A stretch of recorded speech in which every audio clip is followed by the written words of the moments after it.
In today's video, I'll be showing you how to place your screen and digitizer on a Nintendo 2DS, so without further ado, let's get right into it. So what I have here is a red 2DS that I was given for free. It's got a broken screen, it's missing a stylus, not only that, but the top layers are pretty scratched up. When it comes to the bottom screen, we are replacing it with a brand new digitizer. As for the top screen, you can buy a replacement part for about $5 off AliExpress, and I will leave links for everything in the description down below. And finally, for the screen, and yes, I mean one screen, we have a replacement part right here. And the reason I say screen is because the 2DS is using a shared screen for both displays. Now the listing that I had ordered from not only had the screen, but also has included 2 screen protectors for each display, as well as the necessary tools, which included a tri-head as well as the Phillips head. So anyways, on the back you have 1, 2, 3, 4, 5, and 6 screws that you want to go ahead and take apart. The bottom screws will easily come off, but the top ones will kind of stay on, so just make sure you have them unscrewed all the way.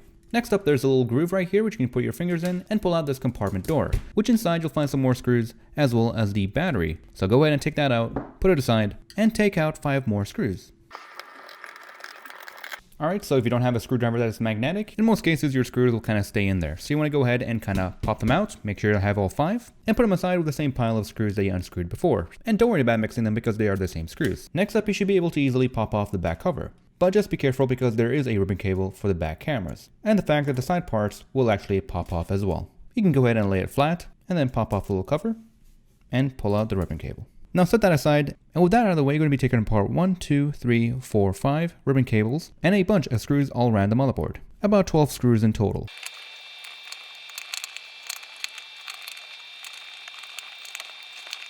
Alright, so I should have done this in the beginning, but you want to go ahead and actually pop off a couple things, such as the triggers, and make sure you don't lose the springs. And now go ahead and take apart all the ribbon cables.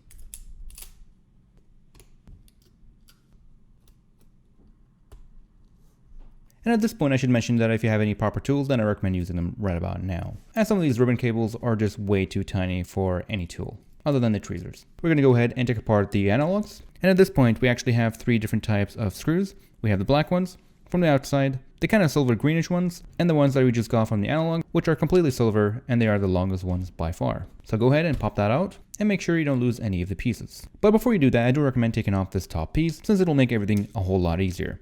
There's 2 screws on the sides, and they're pretty straightforward to take out. Make sure you don't lose the screws, and this motherboard should just pop right off. So be careful, we do have a speaker, and these little rubber pieces. And yeah, once again, just set that aside. So here we are finally at the heart of this console. Now the easiest way to take it out is to simply just flex the whole piece, and it should end up with a handle on one of the corners where you'll be able to just peel it right off. And here's what it should look like on the front.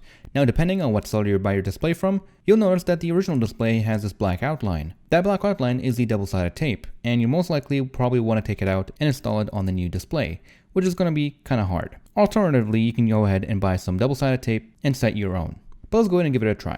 Now you'll notice that this stuff is pretty high quality and it doesn't rip, and it should peel off pretty cleanly. Just make sure you don't leave too many fingerprints on it. And if your screen is not perfectly clean out of the box, then I would recommend cleaning it up right about now, since if you try to clean up with a cloth while the sticker is around it, then the cloth will start sticking to the sticker, and you'll end up with a bunch of lint all around it, and you don't want that. So the best way to do this part is start off on the bottom and move your way up.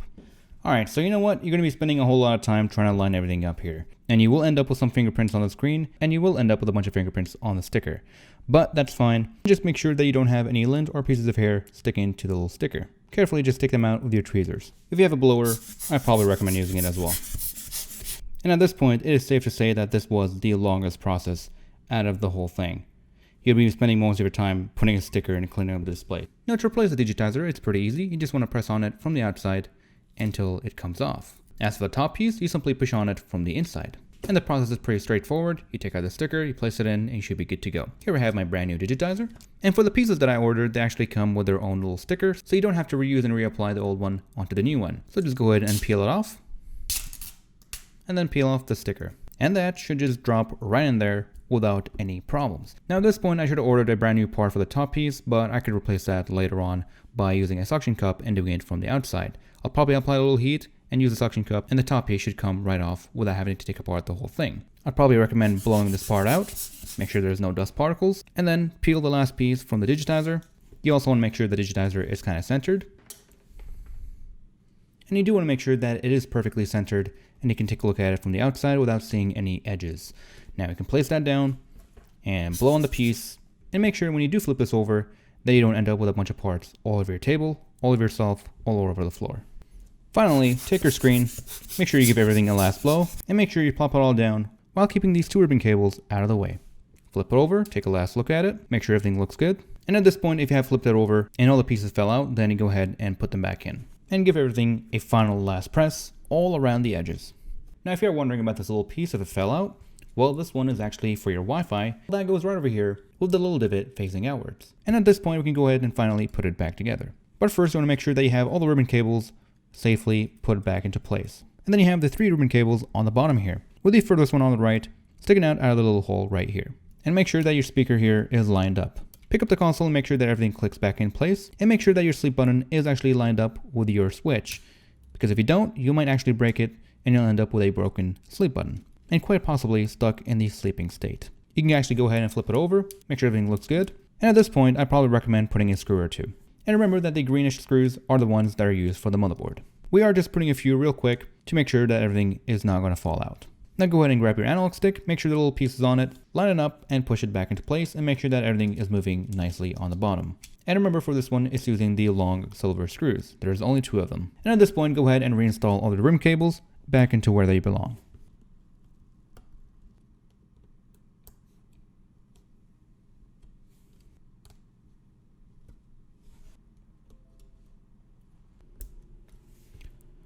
Next up, you want to go ahead and install your top bracket.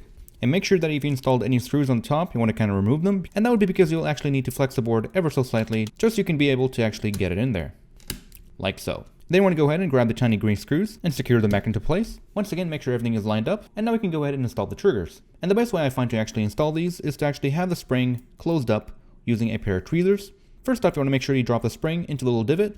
And then you can go ahead and pop in this other one into this hole right here.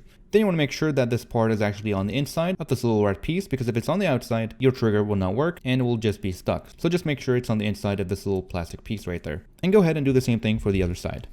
And now you can go ahead and reinstall the screws all around the motherboard. Drop in the left piece, and then followed by the right piece, and make sure that the volume controller is actually lined up with the piece on the bottom. So grab the red part and slap it in here. Make sure it's all the way on the bottom, and the switch all the way on the bottom, so you can easily just drop it in there and it will automatically kind of line itself up. And now you can go ahead and grab these little metal rods, which I haven't talked about in the beginning of the video. These things go in the corner right down here, and they're pretty much guiding rods for your wrist strap as you're trying to thread the little string.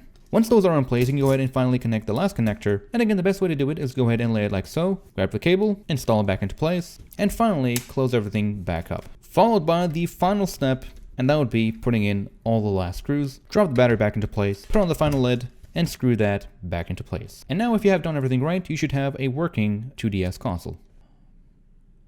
Now to make sure everything is working properly, you want to go ahead and go to the settings and do a quick calibration. So if you did everything right, you should be able to touch all the corners without any problems. And at this point, you have successfully fixed your 2DS console. You have replaced the screen and digitizer, and quite possibly replaced the top frame. And that is pretty much it for this video. So thank you all for watching. If you have any questions, do let me know in the comment section below, and I'll leave links for everything in the description down below. So yeah, see you guys in the next one, and take care everyone.